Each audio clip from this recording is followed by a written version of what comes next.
This is Eddie Hearn, Matchroom Boxing. You are watching Sporting Icons. You don't need to be anywhere else.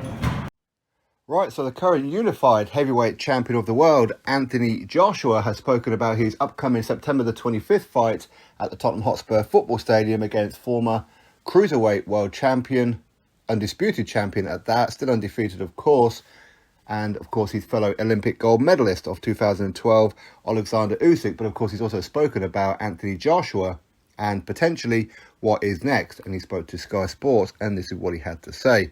I don't want to point any fingers when it comes to Tyson Fury, but I was definitely ready. But we move forward. I've got another challenger who's just as good. I have to be serious about Usyk.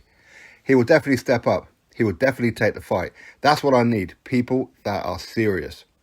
I would have loved to have boxed for the Undisputed Championship because it was a big fight for the public. We had everything set up. But I have to move forward and not keep dwelling. The most important fight for me is the next one, which of course is Usyk. But you have to have a vision of where you want to get to. I have to stay consistent and stay ready. Once I fight Usyk, who knows what will happen next? Will I fight Fury, Wilder, Dillian Whyte, Andy Ruiz, Luis Ortiz? Who knows? But I have to stay on track and ready for each fight, but have a long-term plan. It's about the belts, not the person. I don't mind who it is. I want to fight for legacy. Anthony Joshua's statement. Now, we can start off with how he says that Oleksandr Usyk is just as good as Fury. Now, he is just as good as Fury in the fact of skills. If anything, Oleksandr Usyk, if we're being honest here, he's more skillful than Fury. Is he as tricky as Fury? No, probably not. In the sense of Tyson Fury, he's 6'9" and does things that a 6'9" fighter shouldn't be able to do. But Oleksandr Usyk can do that as well. Oleksandr Usyk is very, very elusive at times. But of course, Usyk is also a southpaw as well. Yes, Tyson Fury is southpaw sometimes. And in the very next moment, he's an orthodox fighter. So he is very much a switch hitter. Usyk, not so much. He's a southpaw and sticks to southpaw. So that's going to have its own challenges already. Now, we know Joshua, he has fought southpaw before in the professional ranks when he first became IBF World Heavyweight Champion after stopping Charles Martin in 2 rounds. But does that mean he's going to do that to Usyk? No. Now, I know some people for quite some time they've been saying how Anthony Joshua, he's looking to duck Oleksandr Usyk. And now this fight's on, now they're going to switch it to say, well, Usyk's no good, he's just a cruiserweight, yada, yada, yada. You see, people will just look for any old excuse to hate on him. But it's a very, very exciting fight, very dangerous fight for Anthony Joshua. And he's absolutely correct. You look at what's next. He's fallen into that trap before when he fought Andy Ruiz Jr. the first time, when the entire build-up, even the day before the fight, at the weigh-in, he's doing interviews, people are asking him about Wilder at the time, obviously for an undisputed fight. So the ball has always been moved around in front of his eyes. This time he needs to stay focused, and Oleksandr Usyk is of course that focus. Now, all going well for him. If he defeats Oleksandr Usyk, who's next? Now, when he first said the names, Fury, Wilder, Dillian Whyte, Andy Ruiz, Luis Ortiz, my initial reaction was, why on earth are you mentioning Luis Ortiz for? Now, Luis Ortiz, of course, he's turned down a Anthony Joshua fight on 2 occasions. The first time when Luis Ortiz was his WBA mandatory, all he had to do was wait for Joshua to complete his IBF obligation against, initially it was Kubrat Pulev, but then of course it was then switched to Kaz Takam. Once that fight was done, Luis Ortiz was up next. He decided to go try and fight Wilder. Of course, that fight didn't quite come off initially due to his VADA test. But that was the first time where Luis Ortiz, he could have fought Joshua. All he had to do was just wait that one fight more. That's all he had to do. And even Matchroom, because obviously Luis Ortiz was with Matchroom at the time as well, even said, just have a stay busy fight. You don't have to fight anybody tricky, just a stay busy fight. But he didn't want to do it. In fact, he tried to take the whole situation of him being WBA mandatory to try and get Anthony Joshua stripped of the WBA belt, so he could defend that belt against Deontay Wilder. That's the route that Luis Ortiz took. Of course, it failed. Then, of course, more recently, when Anthony Joshua was meant to fight Big Baby Jarrell Miller, he was supposed he put in a few offers to different fighters. One of them was Luis Ortiz for $7 million, and the guy turned it down. So my initial reaction is, why are you still mentioning Luis Ortiz's name? But of course, when you review the names, Fury, Wilder, Dillian Whyte, Andy Ruiz, and Luis Ortiz, you can kind of see why. And the reason is, obviously, Fury and Wilder, they're going to be fighting for a third time that people just couldn't really care less about for the most part. Dillian Whyte, of course, he should fight the winner. And I would fully expect that the WBC order Andy Ruiz Jr. versus Luis Ortiz.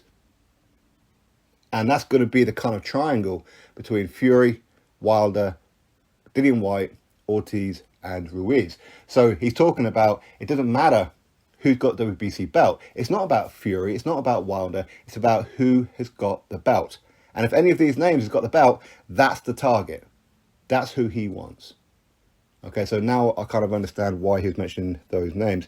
But you have to give it to Anthony Joshua. He's always consistent. He never really deviates from what it is that he says. Whether he wins, whether he loses, it's always the same. We go to the gym and we improve. That's always been his thing. So you do have to give him a lot of credit for that. Now, as far as him saying that he's not going to point any fingers about Tyson Fury, he doesn't really need to. I mean, I think he said what he wanted to say on social media where he blasted Tyson Fury. But the world knows Tyson Fury. He could have got the Anthony Joshua fight. There were things that he could have done. Okay, he didn't have to bow down and go along with the contract. He didn't have to do that. There were options to terminate it back in December. He opted not to. There are options to pay Wilder step aside. There were plenty of options. The fight between him and Joshua was on. It was done. Then at the very last hour, what happens? The arbitrator rules in Wilder's favour. The whole thing very, very fishy. So, of course, people know that it was Fury was never serious about Anthony Joshua. His team were never serious about Anthony Joshua. Was Fury in on it? For me, yeah.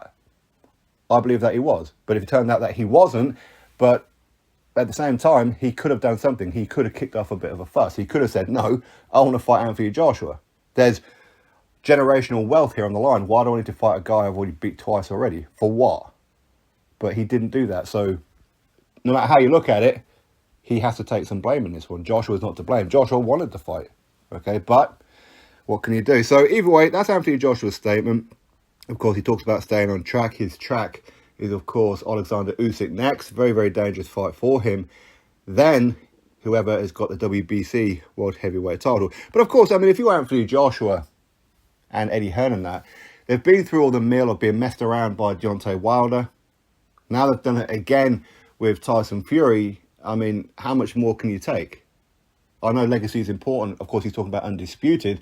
Of course, that's what people want. But I think it comes to a point where I think Joshua has to realise that his brand, much like Canelo, is more important than any belt. People want undisputed. I get that, of course. But if you can't get the other person inside the ring, then what do? Just bide your time and wait for somebody to take the belt off them.